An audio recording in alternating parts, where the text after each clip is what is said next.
the suggestion was that we talk about perhaps the most fundamental of all Jewish ideas, and that is free will.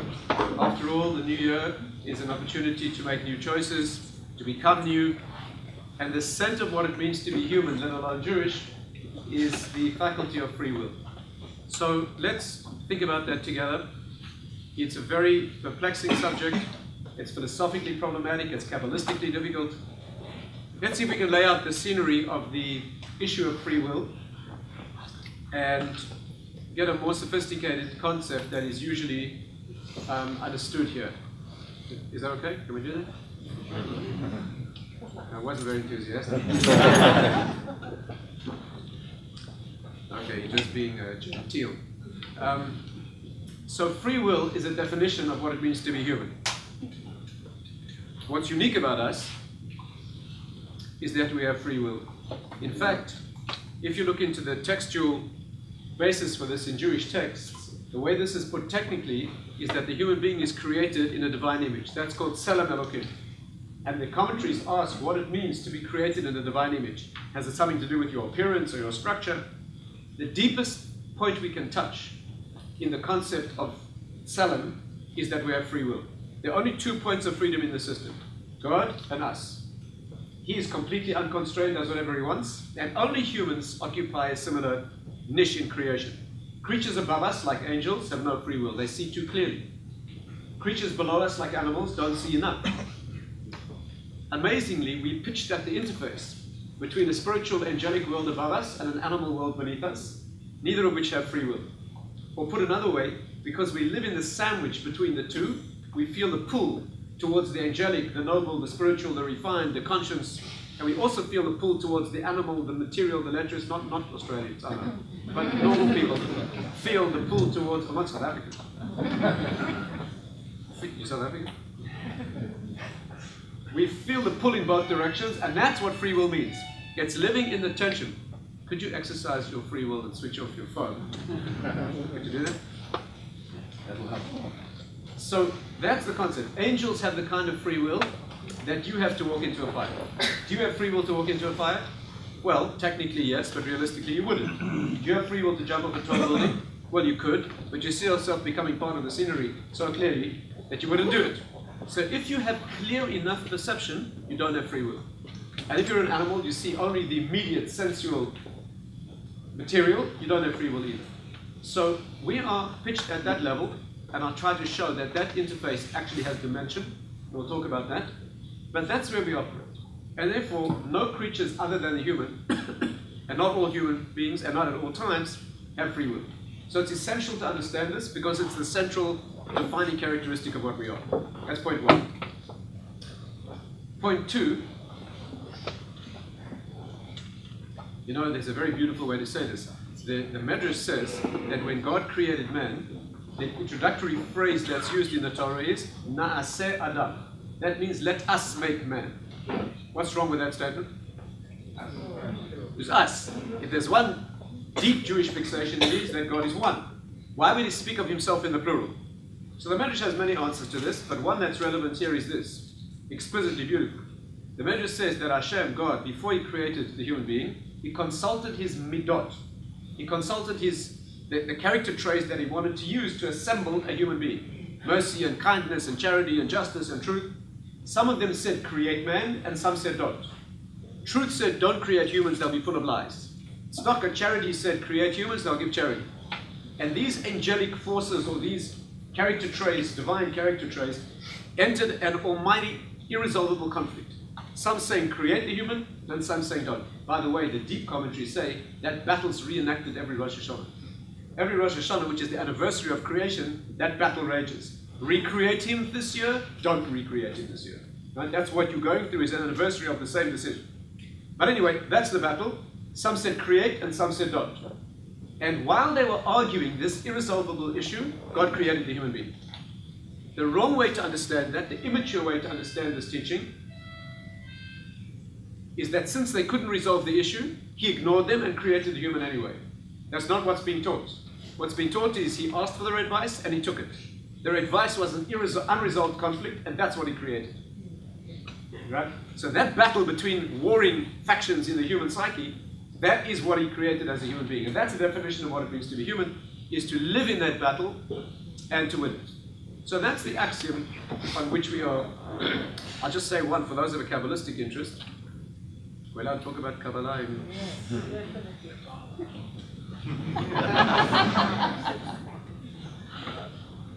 So the Kabbalists ask a fascinating question. You know that there's a spiritual or Kabbalistic principle that everything that God manifests, we do. That everything that he teaches or manifests or evinces, we also do that. So one of the things that God does is create from nothing. Right? Yesh me'an, he creates something from nothing. And they ask the question, where do we create something from nothing? And the answer is free will. A free will decision. When you come to a fork in the road and you have to choose right or left, and you choose right, if it's a truly free will decision, it's uncaused. It's truly created from nothing. If the decision to go right would be the result of prior factors, it wouldn't be a free will decision. It would be an outcome of the past. To be a really free will decision, it has to be made because you made it. You just made it now. It's not a product of something, it's created from nothing.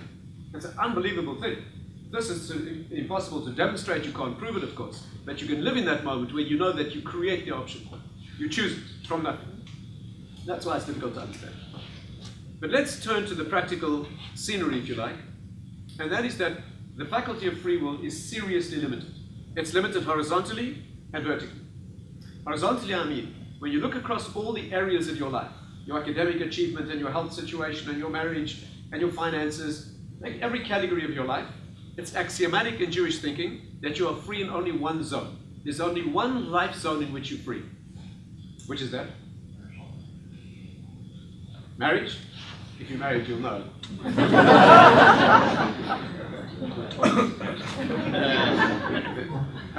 Financially, health-wise, so for example, we know that on Rosh Hashanah every year, the first day of Rosh Hashanah is predetermined, every last cent you will earn that year. There's nothing you can do that can change that. It's not amenable to free will. The only area of free will in Jewish thinking is moral or ethical. It's only in that battle between the higher self which draws up and the lower self which draws down. What we call Yetzer Tov, which means the instinct or the inner faculty that draws up, and the Yetzer Ra, which means the childish animalistic force that pulls down. That's where free will exists. Any other area is not amenable to free will. Finance. Again, you can destroy yourself financially without limits. That's immoral and irresponsible. There are no limits to that. But you can't guarantee an income more than a certain amount. It's not amenable to free will. I don't think you need me to tell you that. Look around the world, you'll see people who are eminently qualified, always make the right decisions, never earn money, and others who are total idiots and very rich. I happen to know a few. So, the two are not connected. I saw an interview with Mr. Bronfman. Bronfman's a multi-billionaire Canadian Jew. So the interviewer said, Mr. Bron, how did you become so rich? So he said, when I was 10 years old, I bought an apple for 1 cent and I sold it for 2 cents. Then I bought 2 apples and I sold them for 4 cents. Then I bought a box of apples and I sold it for $1. Then my grandfather died and left me $61 million.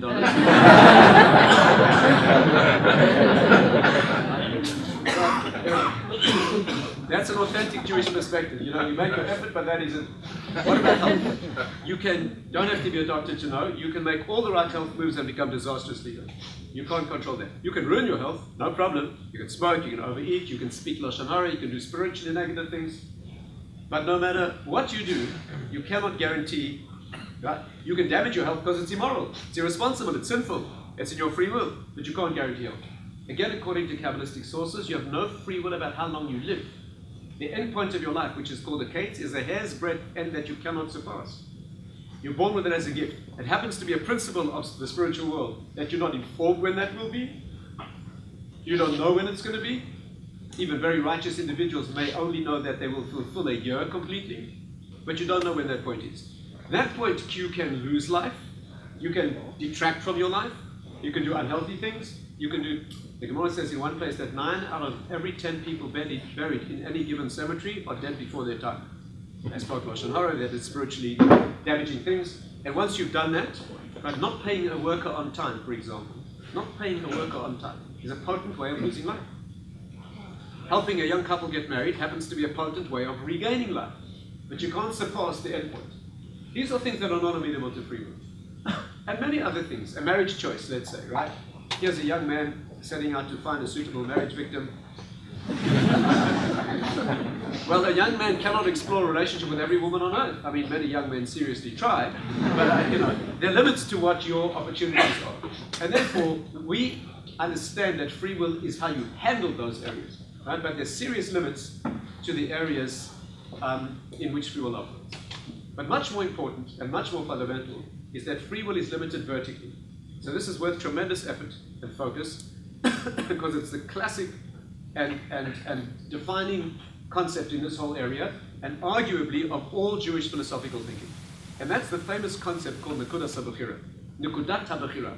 That means on any vertical scale, you're free at any given time in your life and development, only at one point on that vertical scale.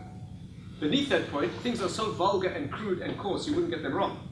Above that point, things are so refined and difficult and spiritual and elevated, you wouldn't get them right. You're not being stressed in those areas. There's no difficulty in overcoming the things beneath your point, and there's no reward for that. There's no growth in it. There's no struggle or battle with the things that are too difficult for you. And there's no punishment for that. There's no accountability for that. You're accountable and operating only at the point of your own, in that battle with the inner self, that enemy within. That battle is always pitched at a proportionate level, and that's where you're expressing your free will. Let me try to explain this a bit more clearly. The classic author of this idea is Rabbi, one of the great thinkers of the last generation, actually spent time in England, and he classically teaches the subject like this, but it's an axiom that runs throughout all of Jewish thinking. Let me give you an example. Yomon says that one of our daily ordeals, tests or temptations, is theft in one way or another. Getting away with something that isn't strictly yours. So let's think about that for a moment. Imagine the lowest part of the scale, right? Talking about somebody at the very bottom of the scale.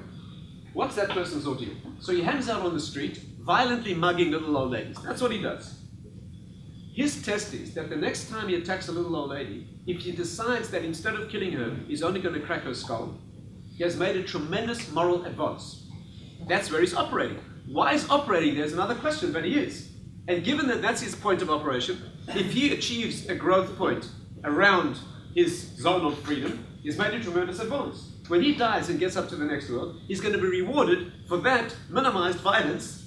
Now when you die, I mean, I don't know you all personally, but I imagine that when you die, and God says, what did you achieve on earth? And you say, Hashem, I never smashed any little old lady over there. He's not going to say, Shkoyach, amazing. That wasn't your problem, I mean, I assume. I assume if you're here listening to a lecture like this, most days you're not probably hanging out on the street eating little old lady. So, but for him it is. This is an amazing idea. This means that you are being tested at your level of morality. We're not talking about a relative morals. That's completely wrong. Not talking about that at all. But we're talking about a relative stress depending on what you're capable of facing at that point in your life. This has amazing consequences. For example, this means that all of you here now are guilty of stealing at your level.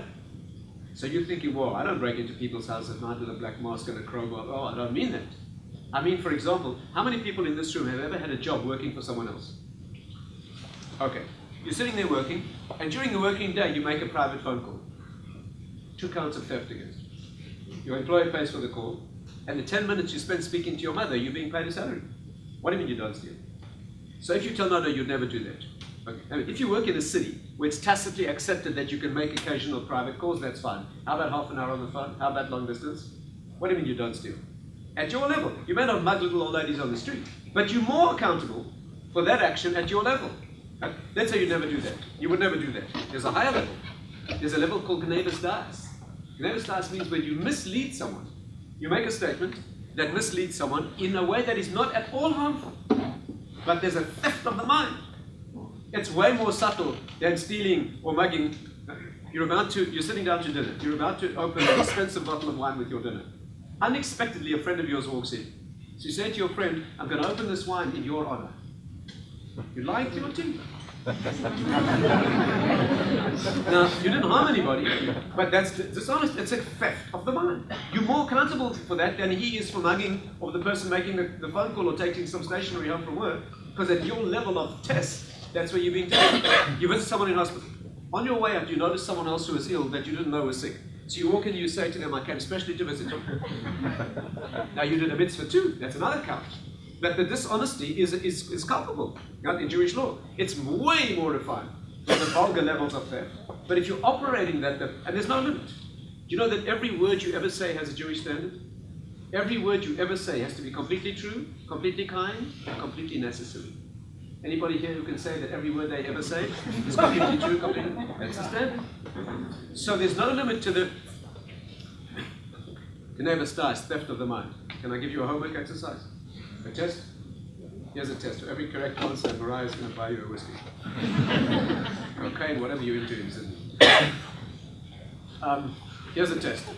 This question was put to one of the great rabbinic authorities in Israel some time ago. A man walked into a bank in New York and he told the manager he wanted a bank loan. So the manager said, yeah, we do loans. How much do you want? So the fellow said, I'm going abroad for 3 months. I want $200. The manager said, are you serious? That's a tiny loan. You're going to pay 20%. I mean, is this for real? He said, you advertise loans.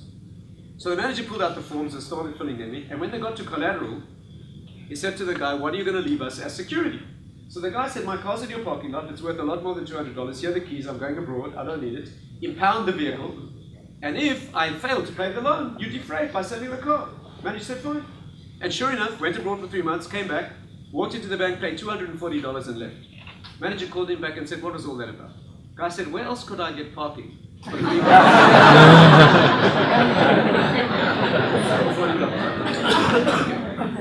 Now the question is that Geneva starts? On the one hand, total deception. On the other hand, he took a loan, he paid interest, he left value.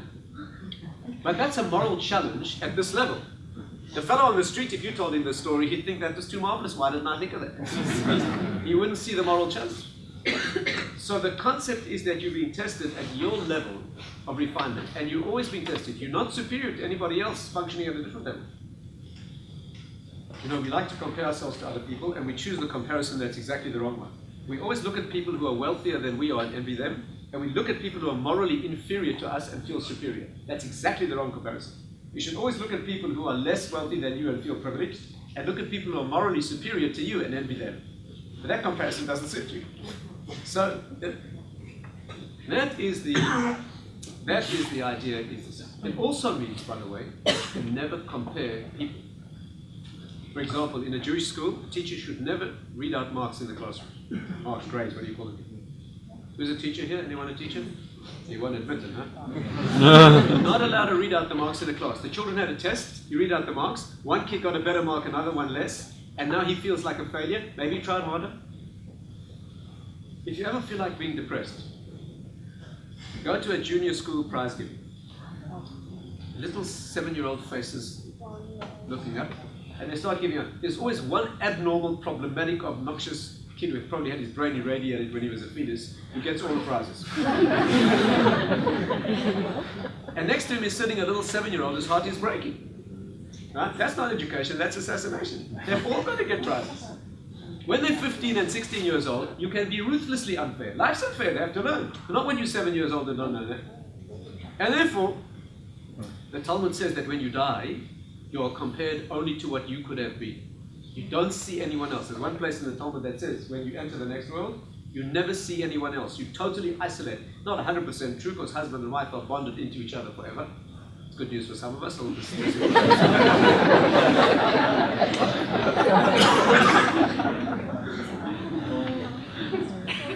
But that is, and that's because husband and wife are one reconstituted unity, right from before they were born. But what you see is what you are, stripped of all facade and illusion, and what you could have been. That's the standard of comparison, not what somebody else could have been. And therefore, if you want to know how you're doing this Elul and Rosh Hashanah, it's not good comparing yourself to other people. Of course, it's important to have standards, and the teacher needs a test. And the reason for a test is to call the child over to say, for you, that's not good enough. But to make the kid feel inferior to some other child, that's irrelevant. That's completely irrelevant. And therefore, that is the idea. So this is the classic notion of the point of free will. That's where the battle is being fought. The next point, of course, is that the point of freedom is not static. Every time you make an effort and shift the point, the battle shifts. Right? When you pick up weights in the gym, you build muscle. Tomorrow you have to pick up heavier weights. When you surpass a spiritual test, God sends you a harder one. Otherwise, you'd outgrow your faculty of free will. Right? Here's a young man, he comes into, in London, we have this outreach center here, like the JLC, whatever it is. Young man comes in, starts learning about Judaism that he didn't know anything about before. And 3 weeks later, he goes out for lunch, about to cross the street into the local seafood deli. Shrimp, crab, lobster boiled alive. Now you get peri-peri ants. chocolate-covered cockroaches. Next door's a kosher deli, but he doesn't like that food.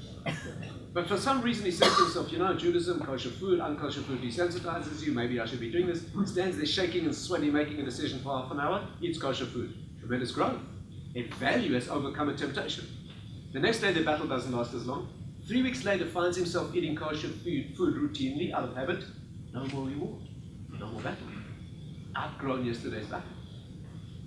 There's always the legacy reward for the work you did that brought you to this position, but there's no more. You play tennis here? Anyone? Tennis? Tennis is meaningful only against someone more or less on your level.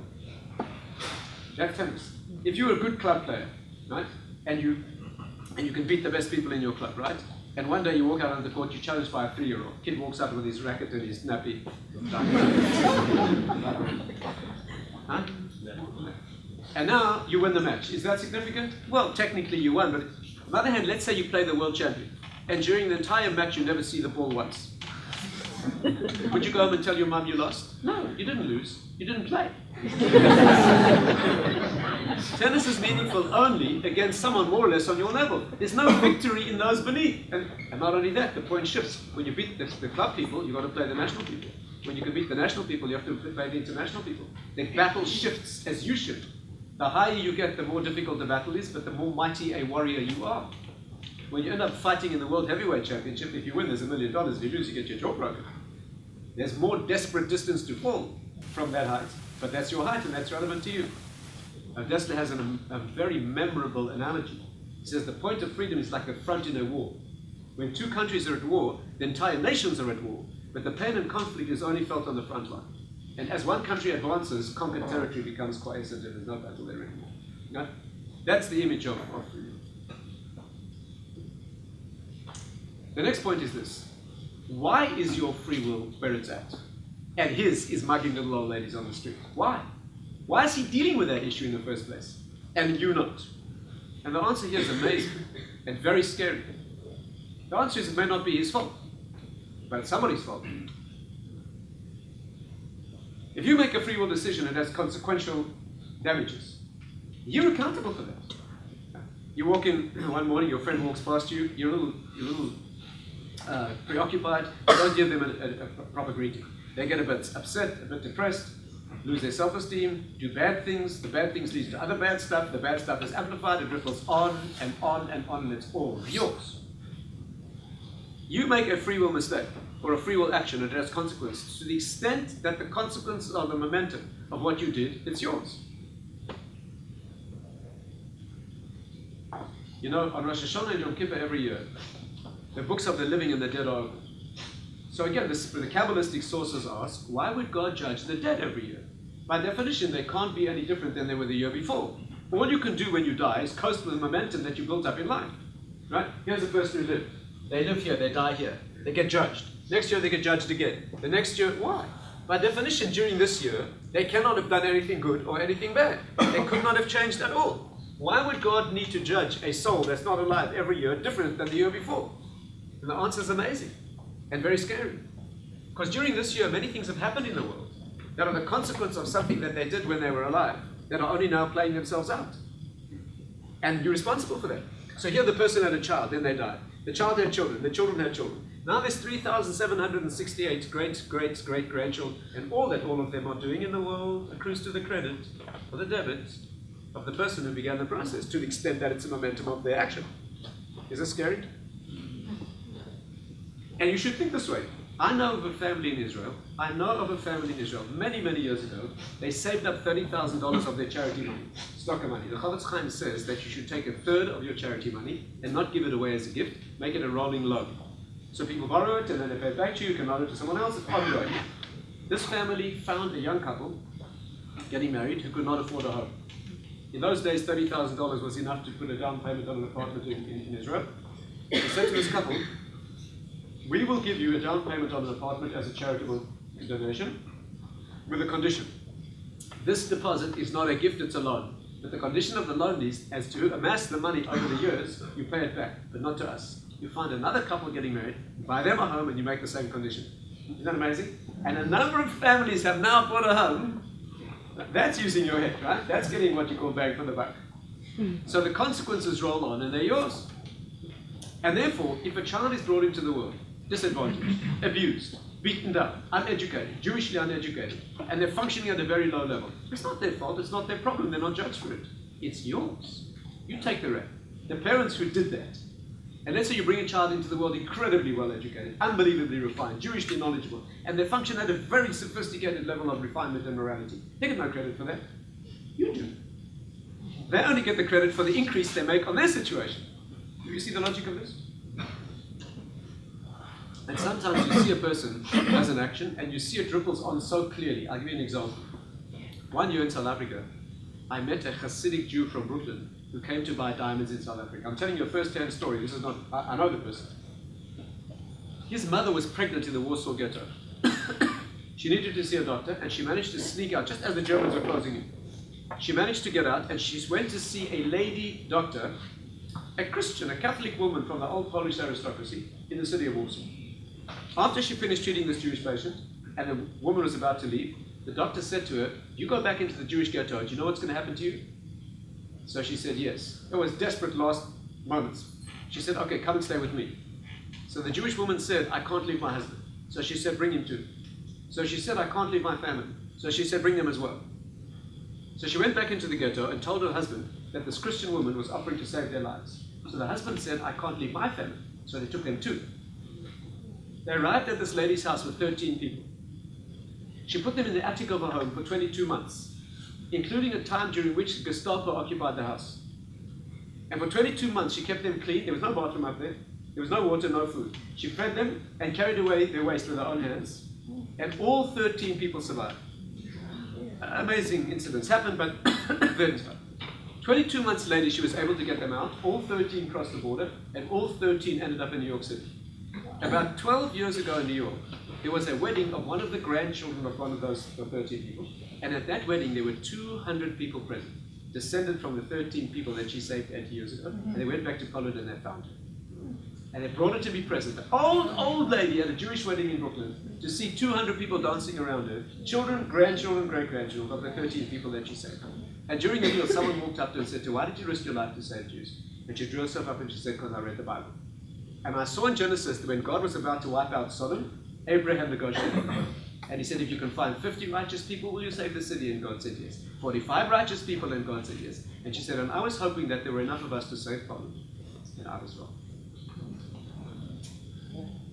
She just died a couple of years ago. And then I told the story in Connecticut one year. Do you remember? A guy got up at the back and he said, I'm a grandchild, I was at that wedding.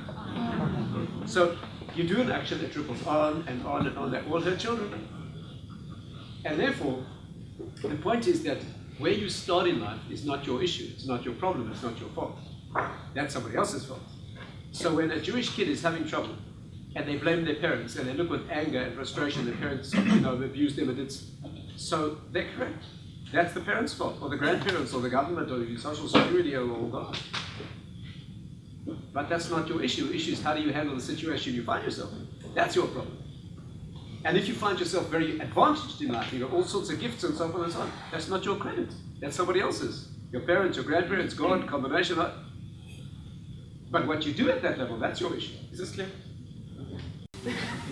You see, if you allow the inbuilt psychologically coercive variables, genetic and chemical, etc., to be relevant, forget about legal and responsibility and free will. And how could you deny that those things are relevant? Obviously they are. Do we see the problem? Example number 2.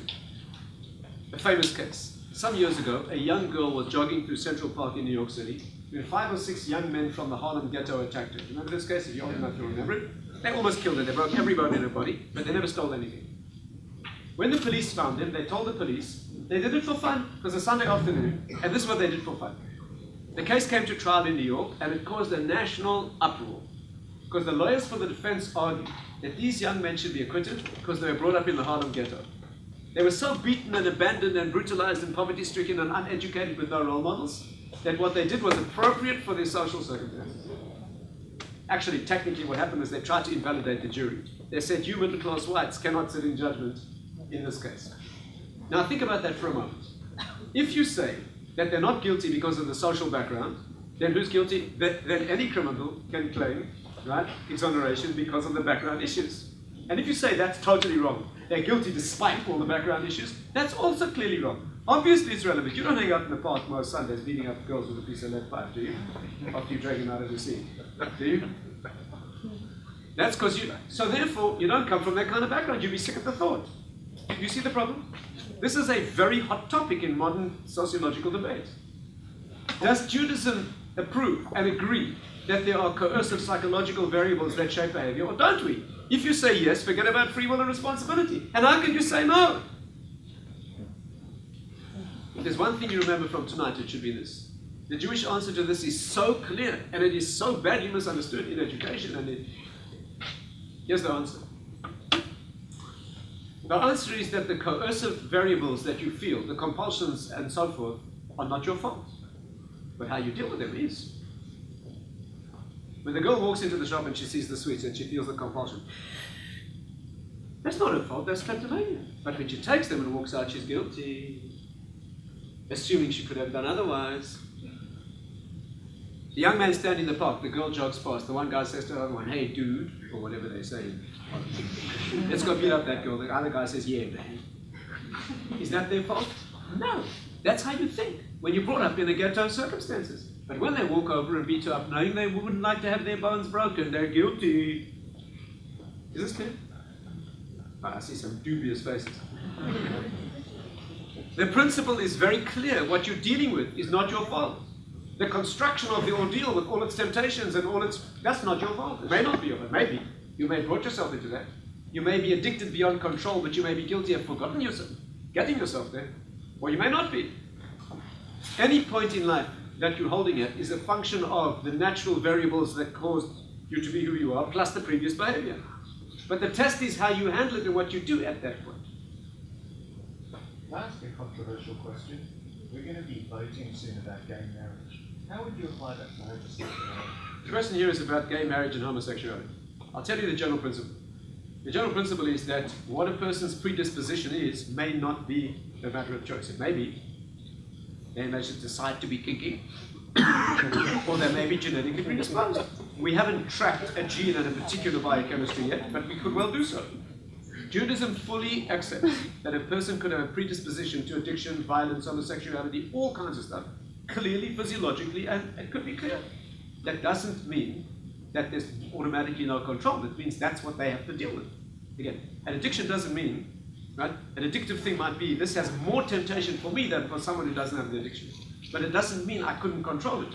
Now, you may get to a point where it can't be controlled. That certainly can happen, in which case you're not accountable anymore. You understand? And I mean the behavior. Just asking for a project. Yes. By the way, now that you've raised that issue, today homosexuality is a small part of a much broader issue. I don't know about Australia, but many other parts of the world now. Children are being taught they have to decide which gender they want to be. I was in Canada 2 months ago. I gave it's extreme. I gave a class to 12-year-olds preparing for their bar mitzvah at a Jewish Sunday school. After the class, a little 12-year-old boy walks up to me with a kippah and he said, so I didn't want to ask this in class, what brachot do I make in the morning if I haven't yet decided if I'm going to be a boy or a girl? The teacher told him they have to decide. He was very distressed. I told him, I said, why don't you just go with your body? He said, Rabbi, that's such a great idea. Thank you very much. The teacher's not allowed to say boys and girls. The teacher has to say children. When you have a meeting with the teenagers, you have to go around the room asking how each one wants to be addressed, as a he or a she, or a she or a jou, in case you don't want to be, tied down. Where's the issue? The New England Journal of Medicine, 6 months ago, had an article for doctors teaching doctors how do you address transgender patients. What's called a transgender man? How do you examine a man who's pregnant? Yes, he may walk in with a beard and a gruff voice, but actually he's pregnant. You have to do a female examination on a man because otherwise you're medico-legally liable. And you have to do that. It's very awkward. There's issues now, right? And now we're having children manifesting this. The psychiatrist told me I have a case of a 6-year-old boy who's definitely convinced he's a girl for the last 3 years. I mean, it's affecting all ages now. So now it's a very, very widespread issue. Okay, anyway, that's another issue. So that is the scenery, and I think what I've said is logical. You don't have to agree with me, but I think you can see the structure of this subject is a very, very potent explanation for very good things. By the way, this axiom lies behind all of Torah thinking. I'll just give you one example, but there are so many.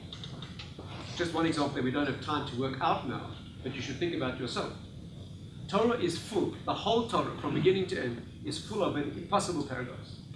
And the paradox is that we have greats of Torah history that we look up to with supernal admiration, people cosmic in their greatness, right? And yet when you look at their lives, they make mistakes that are so crude and so indescribably low. King David. David was an unbelievable righteous individual who only made 2 mistakes in his life. But they happened to be murder and adultery. What is going on? The Torah is full of this. Wherever you look, we treat them on the one hand as indescribably great, and when you look at their lives, they committed the most heinous of sins. The Jewish people, brought out of Egypt, meet God face to face, receive the Torah. And the next moment they worshiping a piece of gold. That doesn't sound like a religious problem to me, it sounds like a psychiatric problem. Wherever you look, it's like this, right? Here's the answer. Again, I don't have time to prove it and develop it. Look it up yourself. The answer is they sinned every bit as heinously as the Torah says, at their level of greatness. You judge a professional at professional standards. What they did with that golden calf, all they were trying to do was rebuild a focus for reconnecting to God. Don't forget they were given a commandment to just that slightly. They were given the commandment to build 2 golden angels. That would be the focus from which the divine voice would speak. They preempted that because they panicked. Moses had disappeared. They thought he died. What's so bad about that? But at their level, that's called idolatry. King David, who took Bathsheba, she was divorced already. Her husband had a death sentence on him. It's all clear. What did he? The Talmud has 2 pages trying to find out what he did wrong. It's not clear. At his level, it was terrible. At his level. Is this clear? You have 2 famous brain surgeons operating in the most difficult of cases. Unbelievably risky and dangerous and delicate surgery. As a first-year medical student, he's looking at the top of the head to see what's going on. At a critical moment in the surgery, one of these professors makes a tiny slip, 0.5 millimeter slip, and cuts a nerve. Disaster. The other professor says, "Idiot!" So the first-year student says, "Yes, professor, you jerk." What a chutzpah. What a chutzpah. You criticizing King David? You don't even know what the stakes were and what the risk. Had they shown you, you wouldn't have seen it. But the professional must get criticized at professional level, because he is a fool, an idiot, and a failure. At his level, not at yours. The Torah brands its great people as failures at their level. At that level, there's no whitewashing, they are fake. But not at your level. Is this clear? You know, a 16-year-old fellow, he leaves school. It's no academic ability. He goes to work for Shell Oil on the first floor of their 75 floor, whatever it is. And his job is making tea and posting the mail. That's his job.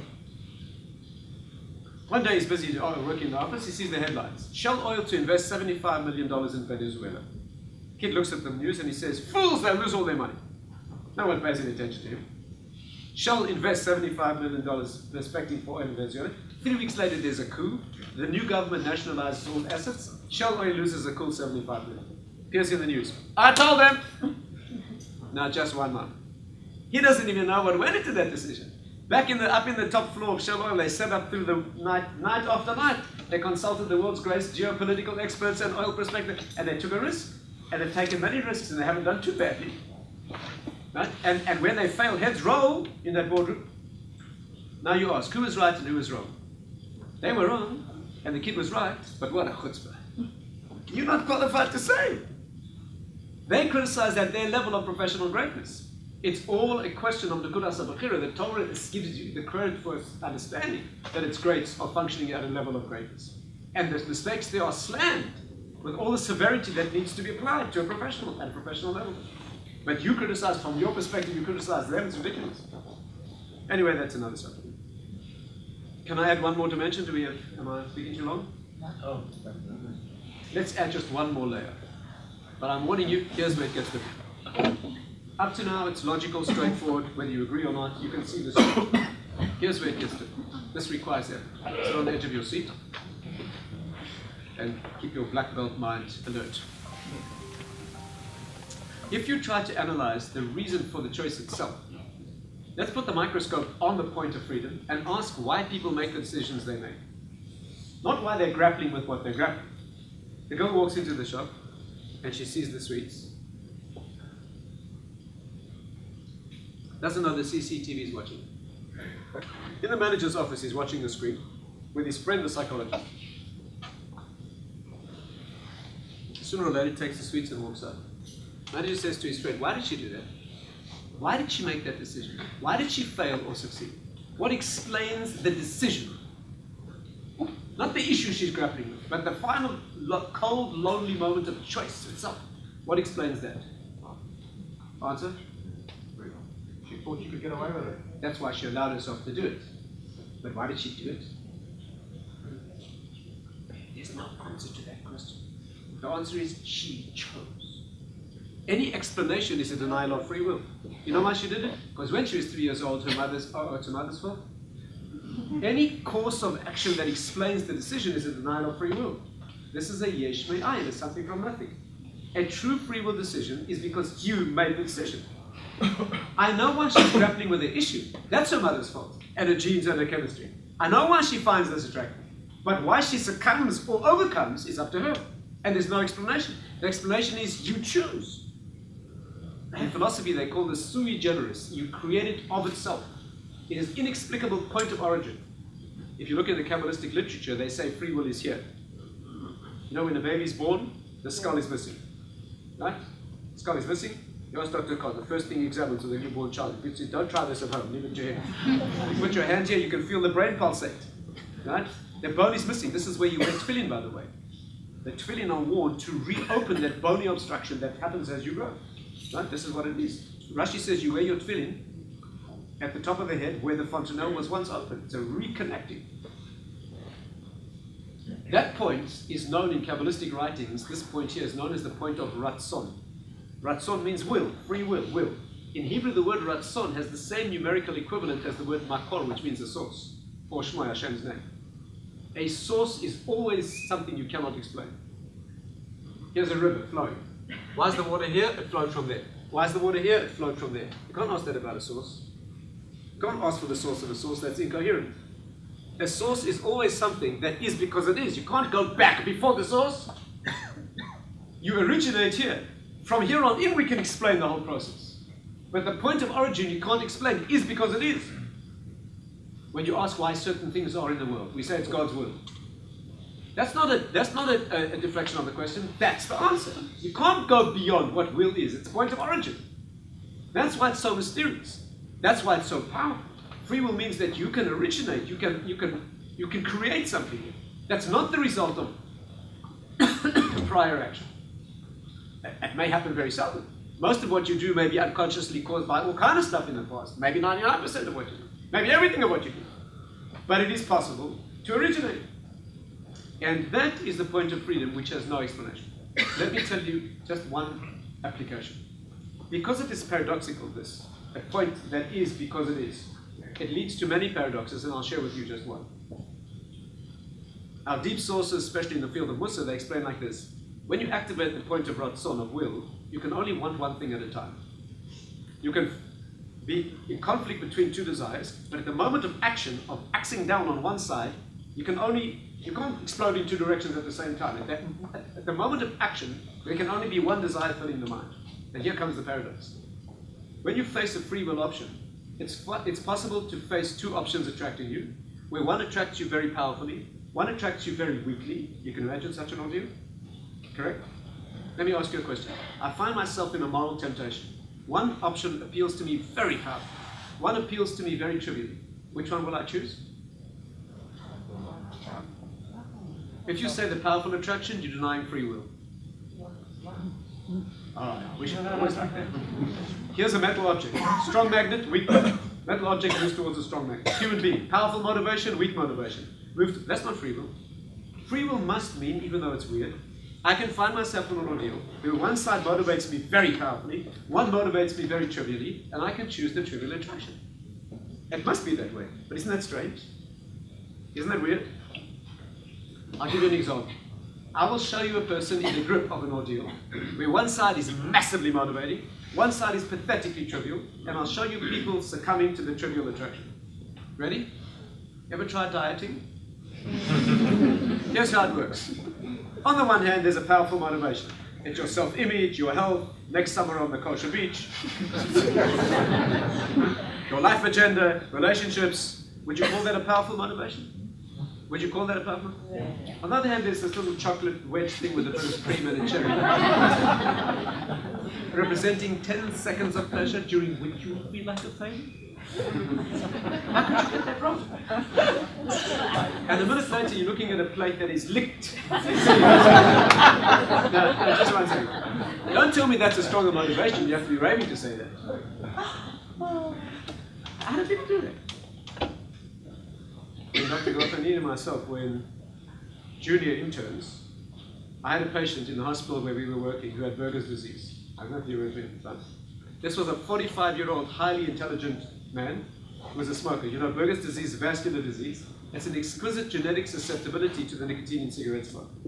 If these people smoke, their blood vessels close down. First their fingers fall off, then their hands fall off, then their toes fall off. There's not one recorded case in a non-smoker. They stop smoking, the disease arrests. They carry on smoking, the disease progresses. This man knew more about the disease than we do. No, he came into our ward with a blue leg. The artery supplying his leg had been closing down. He had full black toes we had to cut off that day. This man knew that if he carried on smoking, we'd have to cut his leg off. He's carried on smoking heavily, and 3 weeks later, we were obliged to do an above-knee amputation. I'll never forget the first one I ever saw. The next time I saw him was a year later. I was a senior intern, and I saw them wheeling him down the hospital corridor in a wheelchair with no legs, smoking, on his way to losing an arm.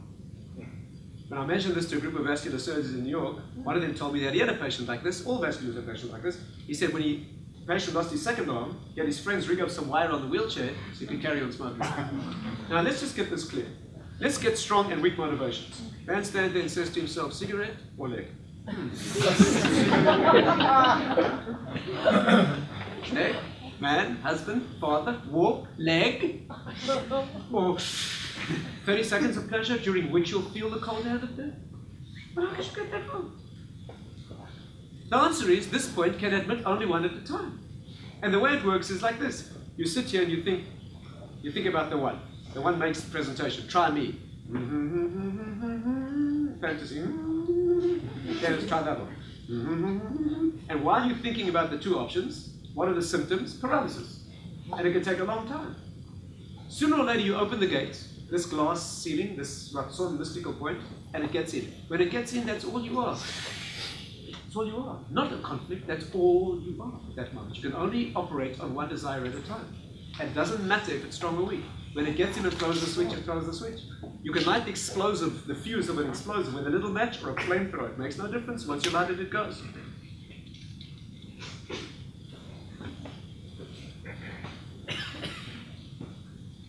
Rabbi Dessler's student, Rabbi, used to put it like this. He lived in Gateshead in England. Right? Wherever you go swimming there, it's very cold. It's like Clifton, those of you know. Usually it's fine, but Clifton is just like torture, right? So you walk down to the beach, the water's ridiculously cold. You put your foot in, two toes fall off, like freezing. That's ridiculous, right? So you just, this happens to you? So I'm not swimming here. You look back, all your friends are watching you.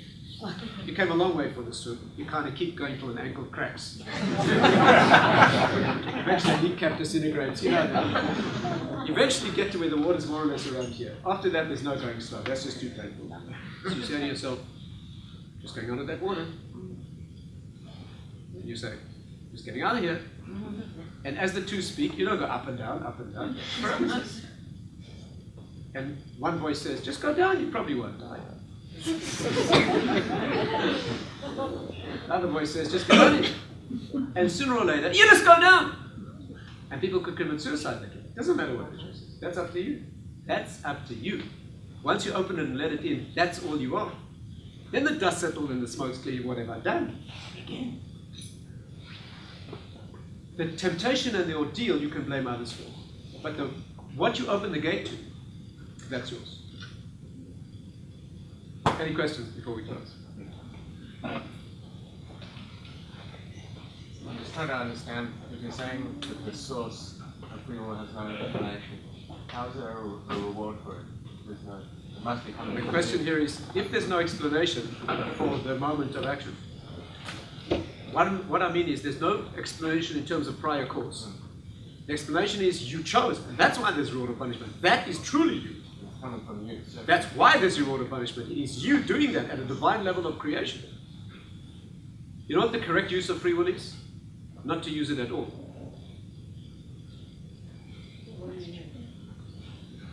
Talmud says, man's coming down a road, comes to a fork in the road. The one road takes him safely home. The other road takes him past a river where women are washing or bathing. They're not modestly covered. And I'm not talking about a man who thinks that looking at that sort of thing is a mitzvah. I'm talking about a man. So he's got these women. So he says to himself, which road shall I take? If I take the safe road home, I just get home. Let me take the road where the ladies are and not look. Because I'm in the world for free will. That's what we said. You were created for that. Says the Talmud. If he takes the road with women and does not look, he's an evil man. He didn't fail the test. He failed even to identify the test. The test not you look or not. The test was which road would you take? You know, he was just trying to be dramatic, right? But the Torah doesn't say thou shalt be dramatic. If there's a road, one safe, one with a poisonous snake, what idiot takes the road with a snake to see if you can duck and dodge a snake? You know, you're going to poison it up. Let's put it on the table next to the wine to see if we can remember to drink. The idiots, you don't do that. So why are you choosing the course of action that has a moral dynamite? If you take the safe road, you're chickening out. You can't prove your strength. That's right. It's overcoming the ego. That's exactly the test. The first test that mankind ever had, God asked Adam not to do. He didn't ask him to do. He asked him not to. And man's ordeal was, you gave him this incredible, creative, divine power not to use, to be passive. And God said, yes, I want you to make yourself transparent. Kill that ego. Let me manifest through you. Just make yourself completely passive. And man couldn't handle that. But. The Kabbalists say that his only mistake was he said, God, I want to show you how much I love you. And the only mistake was he said, God, I want to show you. No, that's all just it. The correct use of free will is put yourself into situations beyond a free will. Buy a house next to your local Orthodox rabbi. You're too ashamed to walk around in your underwear. You might walk in. Get your kids to play with their children. Don't put them in situations of ordeal and temptation that they'll have to overcome. Even if they overcome it, they shouldn't have been. Believe me, you get thrown so many tests that are difficult anyway that you didn't choose, where you have to fight like a tiger. You didn't choose your own. It's utterly forbidden to choose situations of difficulty and temptation. Every morning we pray, do not bring us out to Vienna loli deniso. God, please don't give us ordeals today. Why? You only grow through ordeals. A righteous person says, God, keep the ordeal and keep the growth. Just don't let me do any damage in your world. Are you chickening out? And that's exactly the point. Not asserting your ego. You're choosing the safe option. In the safe option, you'll be given many tests. And therefore, the correct use of free will is to divest yourself of the ego, become spiritually transparent. That choice is worth much more than the heroic, dramatic choices where you assert who you are. Any final question? Yes. If you are trying to justify a decision on a rational basis, does that mean that free will and rational will are actually interlinked? Yes. When you make a rational choice, what you call a rational choice, the reason I should do this is because of this, should do that because of that. Like your conflicts and dialogue, one again. Okay. Going back to that, for example. Yes, okay. Or any moral choice, what it might be. You should be using rational faculty. But at the end of the day, you have to make an act of will. Once you rationally clarify it, then there's an act of will to actually have the courage to do that. Let me put it to you like this. Here's a rule you can take home and teach your children. How do you make any decision in life and get it perfect? Intuitively, sort of vaguely thinking about it? No. Here's the mechanism. Clarify the tzodim and take out the negias. Means, first of all, clarify the sides of the issue perfectly and take out the vested interest. Take a chart. You're either going to move home or stay put. Okay, this one's closer to the bus, this one's costs this much, there's this, that, there. This one's next to a place that sells 32 flavors of ice cream. Write all the variables down and give them an appropriate score. And add them up. And you have your choice. Provided you've taken out the vested interest, the ulterior motive, which gives the 32 flavors 15 out of 10. Once you've got it all in push, how do you take out the vested interest? Ask your Rabbi. Ask your teacher. You're a spiritual teacher, a master to relate to, who's more mature than you, unafraid to tell you the truth about yourself, doesn't have your vested interests, and you ask him. If you can't ask such a person, ask yourself what he would have said. You should be so close to your teacher that even if he's not with you, you should know, if I have a medical decision in life, very often I ask myself what my father would have said. I think it clicked. Or a spiritual decision, I ask myself what my rabbi would have told me, even though he's not alive anymore. But I absorbed the way he taught. And in most situations, I can actually, 6 o'clock in the morning, you wake up, it's freezing. the first voice you hear says to you, let's not do anything rash like get out of bed. He says to you, now cold it is out there. How tired you are. And engages you in conversation, right? You need another hour's sleep, he says to you. Then you'll be rocket powered. You say, no, I'll splash my face of cold. We'll have a strong coffee. He says, no, let's talk about this. Now, if you have a normal Yetzer Hara, the conversation lasts about 10 seconds, you're asleep. If you've got a classy Yetzer Hara, it keeps you in bed for an hour debating the point. Because he really wants to kill you, right? So what's the solution? The Code of Jewish Law says, as you open your eyes, leap out of bed before you can think. Believe me, even then it's hard enough. But you're not in his territory anymore. Now here you make a decision. Amazingly, the first law in the Code of Jewish Law is get up in the morning like a lion. It means that when you start that by asserting the will, the day will follow that. And therefore, those are the principles. By the way, you should choose a teacher who is brutal. In the yeshiva world today, it's very, very poorly done because people's egos are so, people's self-esteem is so weak today. You criticize a student, they get broken. But in the old yeshiva world, people chose teachers who are brutal. Brutal. People hired. The great Marshal, one of the great rabbis 200 years ago, he hired a mochiach. He hired a man to follow him around and criticize him. You're late again. Today people pay to have sycophantic hangers-on who say, gee boss, that was great, tell us that joke again. My rabbi, Moshe Shapiro, was like, once in class, a student asked a question, he said to him, that question is not even stupid. 5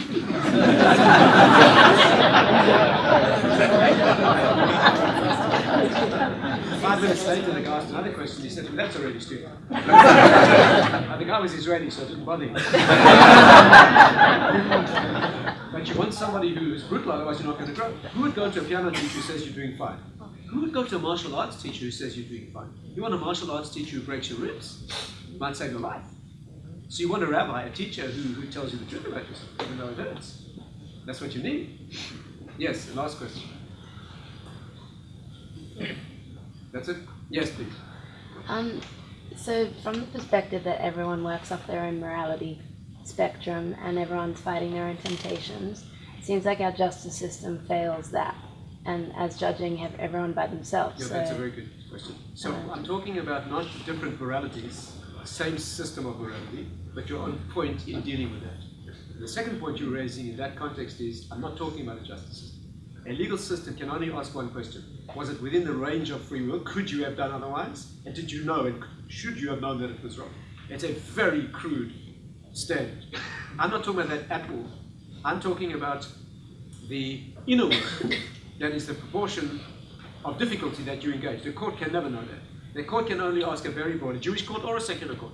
Not only that. There's another problem, to finish with this. The range of free will has 2 red lines. Below the bottom red line, there's no free will at all. A child, a person with temporal epilepsy. Above the red line, also no free will. One of the famous commentaries, the Meshech Chochmah, says Moses, Moshe Rabbeinu, lost his free will. He rose so high, he could no longer sin. When you reach that level, let me know. The difficulty is, around the red lines, there's a gray zone where it's not clear. And that's what takes legal and rabbinic expertise. In fact, the reason you should go to a great rabbi is not to look up something in a book you should be able to look at. It's for the judgment call that takes a weight of years of experience. It happens in medicine or other professions and the rabbinic field where it's not clear. In England a few years ago, 2 children killed a baby. 10 and 11-year-old boys. The court had a very difficult time trying to decide whether they're old enough to be responsible. It's not easy. How old do you have to be responsible for your actions in Judaism? 12 if you're a girl, 13 if you're a boy. How old do you have to be responsible for your actions in Judaism if you're not Jewish? Well, mitzvah is a Jewish thing. When you're old enough. And it's not simple. And it's a question of judgment. I know of a 13-year-old boy with Down syndrome who walked into Rabbi Yashiv's office one day, great rabbi in Jerusalem, maybe the most famous in the world. He walked in and he said, Rabbi, I want you to tell my father to let me have a bar mitzvah. My father says, you're not normal, you can't read the Torah. I want to read like every Jewish boy. Tell my father I can read the Torah. Rabbi Yashiv said to the boy, how did you get here? He said, I took a 33 bus in Bnei Brak to the main bus station. I took another one to Jerusalem and a 25 to see. He said, tell your father that's good enough. Now, I don't know if he would allow the boy to be a witness in a court of law. I don't know. But that's the area where it's not plain. And a court cannot call those. So we're not talking about the crude, broad concept of a legal system. We're talking about only the inner judgment that only you can know, and sometimes even you don't know what you really are genuinely capable of. Anyway, thank you very much.